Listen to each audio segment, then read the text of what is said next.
And that's when I stopped paying attention to the headline. Because the headline said one thing. But the bigger question was something completely different.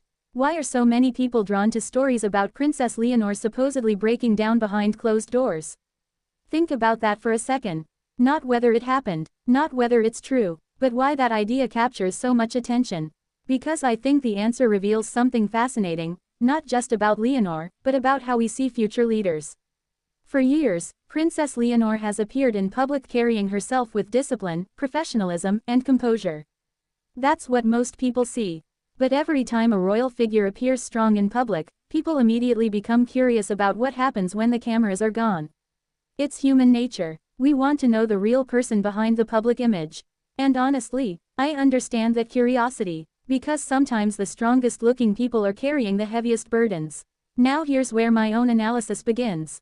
I think the public often makes a mistake when discussing royal life. We focus on privilege, we focus on titles, we focus on ceremonies, but we rarely focus on pressure. And pressure might be the most important part of the story. Imagine growing up knowing that millions of people already have expectations for your future. Imagine knowing that your mistakes won't remain private. Imagine knowing that your decisions may be analyzed for decades. That's not normal. That's a completely different way of living. And I think that's why stories like this resonate. Not because people are interested in tears, but because people are interested in humanity. They want to know whether future queens face the same emotional challenges everyone else faces. My answer: of course they do. Royal titles don't erase human emotions. They just make those emotions harder to express publicly. And that's where this story becomes interesting. Because whether we're talking about Leonor, Prince William, or other future monarchs around the world, they're all facing a challenge that most of us never experience. They have to grow as individuals while the entire world watches. That's a difficult balance. If you're new to Leonor's story, subscribe, I post every day. Now let me share a hot take.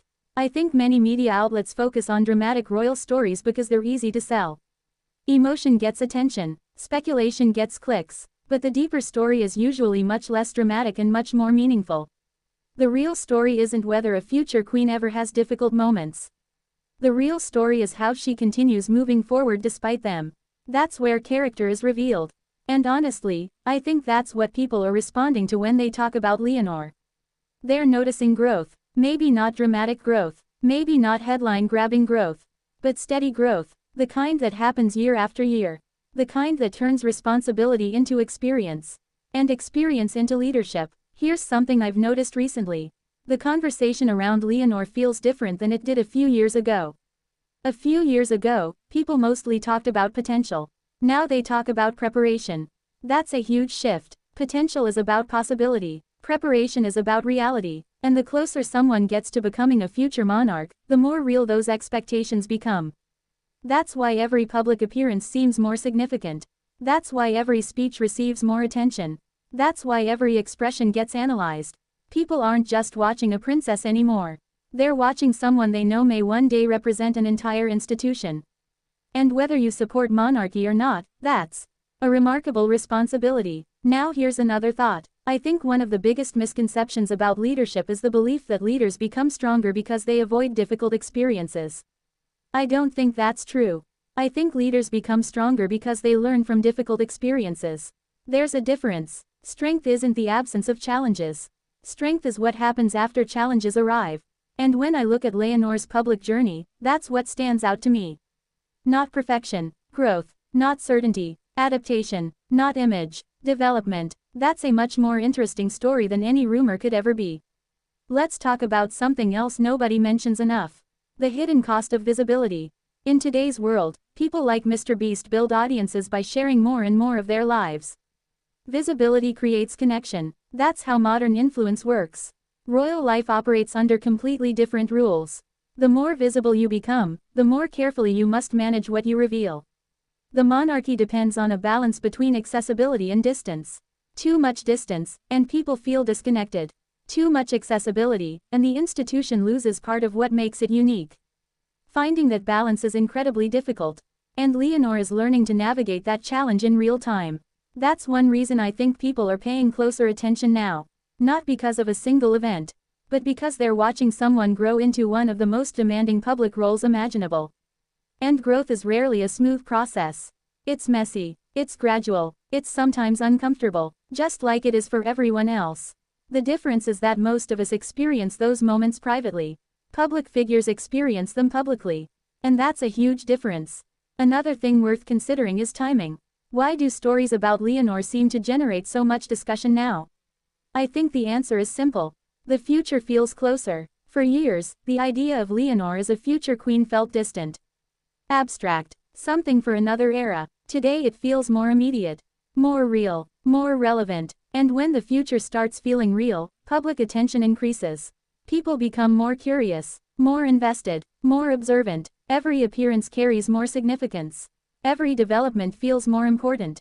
That's not because Leonor suddenly changed overnight. It's because public perception changed. And perception shapes everything. Now let me ask you a question. What do people actually want from future leaders? Did they want perfection? I don't think so. Did they want flawless public performances? Probably not. I think what people really want is authenticity. Not oversharing, not constant access, just authenticity. The sense that the person carrying enormous responsibility understands the human side of that responsibility. And honestly, that's one reason why Leonor continues to attract attention. People see someone navigating an extraordinary path while facing many of the same emotional realities that shape everyone else. Pressure, expectations, growth, uncertainty, responsibility. Those experiences aren't unique to royalty. They're universal. Royal life simply amplifies them. And that's why stories about Leonor often resonate beyond royal audiences. They're really stories about growing up. About accepting responsibility. About becoming the person your future requires you to be. Those are themes everyone understands. So what have I learned from all this? I've learned that the most interesting stories aren't always the dramatic ones. Sometimes the most powerful story is watching someone gradually develop into a role that once seemed impossibly large. Not because they never struggle, not because they're immune to pressure, but because they keep moving forward anyway. That's what people remember. That's what earns respect. And that's what separates temporary attention from lasting significance. At the end of the day, I don't think the story is about tears. I think the story is about resilience. And in my opinion, that's a much more important story to tell. Because resilience is what shapes leaders. Resilience is what shapes history. And resilience is often built during the moments the public never sees. That's the lesson I keep coming back to. And maybe that's the lesson worth remembering.